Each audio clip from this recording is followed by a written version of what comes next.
Today, I'm diving into the hot topic of video podcasting. To video podcast or not to video podcast? That is the question. So today, I'm going to explore some pros and cons to help you decide if video podcasting is the right move for you.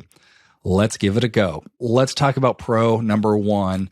That's visibility and getting discovered on YouTube.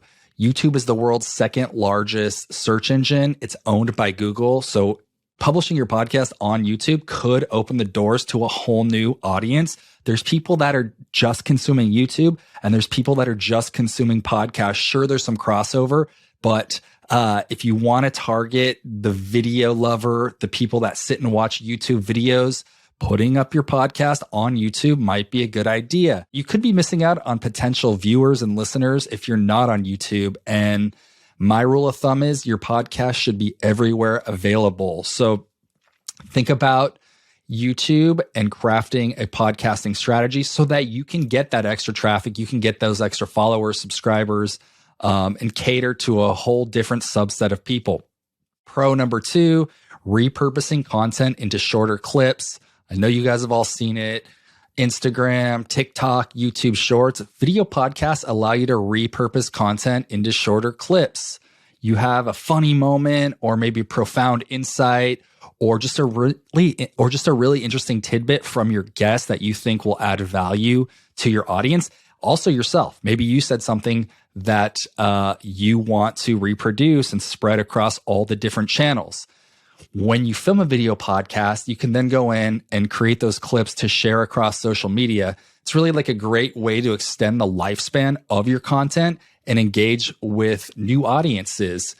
And the one caveat with this is that people that consume podcast clips might not be podcast listeners. There's a lot of people, myself included sometimes, where I'll come across various clips on social media of different creators, comedians, like thought leaders. And I'll really like the clip and I'll find it interesting, but I might not then go and follow their podcast. However, it's really great for brand awareness. And I think once you build that brand awareness, your podcast growing is kind of a byproduct of that. And I think you need to be everywhere possible. Again, with the YouTube strategy, with the clip strategy, the first thing people do when they wake up in the morning is scroll social media. You want to be right there in front of their face. And when the time comes, ideally they do subscribe to your podcast, or at least they know about it. Okay, live streaming. So I think this is a big pro, and it's something that I'm going to explore shortly. I want to get into the whole live streaming thing. If you have a video podcast, you can live stream. You can invite audience members onto your show to ask questions. You can take calls live. Like I was actually just listening to the Dave Ramsey show. That's something that he does. This may or may not be part of your strategy, but if you have video and you can connect with people in real time and create that community and those conversations, you can then record these live streams and repurpose them as podcast episodes. When an audience sees your face or your studio, your setup, your colors, your vibe, your look, your image, they're going to feel a stronger connection to you than just audio. While audio is an intimate experience, when people really see how you are, how you move, how you communicate, your style, it kind of just reinforces your branding with visual elements. And I think in today's world, we're all attracted to people and brands and companies that we can relate to and that we see some of ourselves in. So I think that piece of having that visual identity is really big. It's going to help you build trust too, because when people see you all the time, they're going to be like, okay, I always see this guy. He's talking about how to podcast, or I always see so-and-so and they're talking about how to manage money and personal finance. And I think the more that you're in people's faces, the more it's just going to help you in your credibility. And again, that might not always lead to a podcast following, but I think when you grow your brand, the growth of your podcast kind of happens naturally as a byproduct. Alrighty, let's get into some cons here. So a con of incorporating video into your podcasting strategy, increased time and expense. Video production, there's a lot more moving parts. You need to make sure you have good lighting. You need to make sure your background is good. You have to factor in the cost of a camera. Yes, you can get a solid camera for cheaper today than you could 5-6 years ago, but you're going to need to consider all those things, and it definitely ups the cost, and it ups the time it takes to record a podcast. I mean, I am in this position right now. This isn't usually set up. I have to set this up. I'm usually sitting in front of my desk, but the background is less than desirable. So I move here, but that's something you got to think about. You're going to need to think about editing, whether you edit the video podcast separate from the audio podcast, or if you just edit the video podcast and then repurpose the audio for the audio platforms. It's just a bigger commitment. And I think that can be a deterrent because of the time and because of the cost. Maybe you're not ready for video, or maybe it's not in the budget yet. And I think that's a con. Whereas with podcasting, you just sit down and you can rock. You don't have to get ready. Getting ready, that's another thing. You got to make sure you look good, your clothes are clean, you're wearing something that you want other people to see. Whereas I podcast barefoot a lot of times in workout clothes. So not that this is any fancier, but you get my drift. Con number 2, a potential deterrent for guests. And I will say that I have run into this, and I would say the majority of the time, guests are okay with being on camera. And I've never experienced that for this show Clipped, but several of the podcasts that we produce at the Podcast Haven, we've had guests say that they don't want to be on camera, or we'll record the remote interview. We'll turn on video just because that helps the conversation. But they always ask, so is this going to be used? Is this going to be on YouTube or, social media? And some people don't like that. We did a cybersecurity podcast, and the guest was, he was like a hacker. He was in that world, and he didn't really want his identity known, or his visual identity. And so we had to take that into consideration. And some people just might be deterred for it. They might not be comfortable on camera. And so if it's a video podcast, they might decline the invitation. And another potential deterrent, it might be for yourself. It's a little tricky to be on camera, especially if you're the host, because you're probably looking down at notes like I am, but then you also want to make sure you look directly into the camera.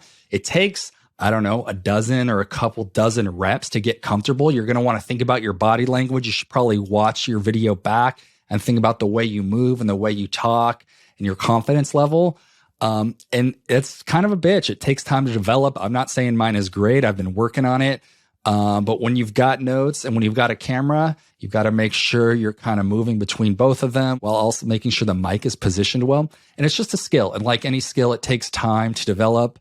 You have to practice. You have to put in those reps, and it can kind of be a lot of work. And if you're a person that's a little insecure, you don't like the way that you move or your body language, I tend to talk with my hands. It's something to think about, and it does take time to work on. So another thing is video might not always add value. This is kind of contradictory to what I said earlier, but let's be honest. How many of you publish your podcast on YouTube and it doesn't get the amount of views that you think? Or maybe you publish the video and it only gets a dozen or so views, and a couple months later, it hasn't really grown. You might also want to take into consideration the fact that if you're not famous, if you're not a well-known celebrity, if you're not a well-known podcaster, people might not really care to watch the video. And while I think that there is value to having video content because of all the things you can do with it, it might not be worth your time. It might be like, hey, I've been trying video. It's not really growing.